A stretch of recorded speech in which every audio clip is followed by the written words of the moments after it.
In this video, we're going to discuss in-ear monitor routing. Let's get started.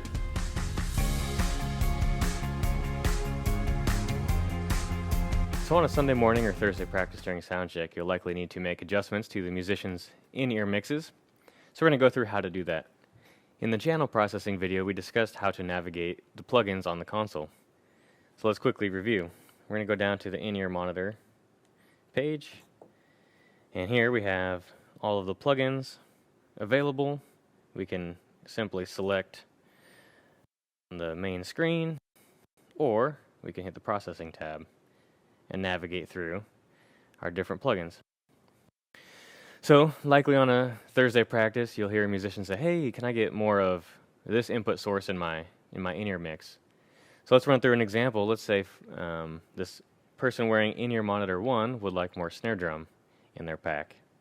So we're going to hit the mix button for in-ear monitor 1, and then you can see this button, it's not button, this window right here changed. Let me go back out, changed from main, which is our main mix. We hit mix here, now we are mixing in-ear monitor 1. You can also see at the bottom of all these channels it says in-ear monitor 1. It's turned on and it's set to pre-fader. So now that we're set up like this, we're ready to mix some more snare drum for this musician.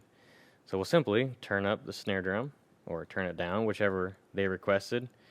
And we can do this with any of the inputs. And then when we hit mix, now we're back to mixing front of house. Another shortcut, let's say for example, everybody needed more metronome in their ears. We'll navigate over to the tracks page, and here we can see the click track, and since it was quiet for everybody, I can speed up the process a little bit. I can hit mix on this click track. Now we see over here, for all of our in-ear monitors, we can see that the click is selected, it's turned on to every single pack, it's assigned to pre-fader. And now I can watch the musicians and give them more, give this one less, give this one more, give that one a little less. I can make quick changes for one input source for all of our musicians at one time. So this can speed up the process.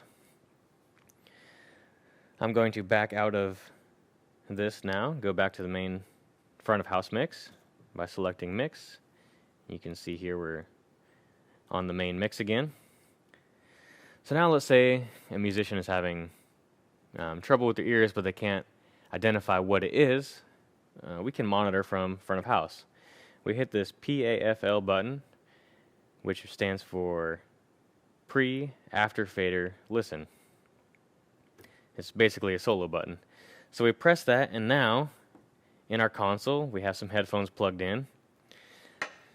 We can put on our headphones, adjust our volume here, and we can hear what they're listening to in their mix and make adjustments accordingly.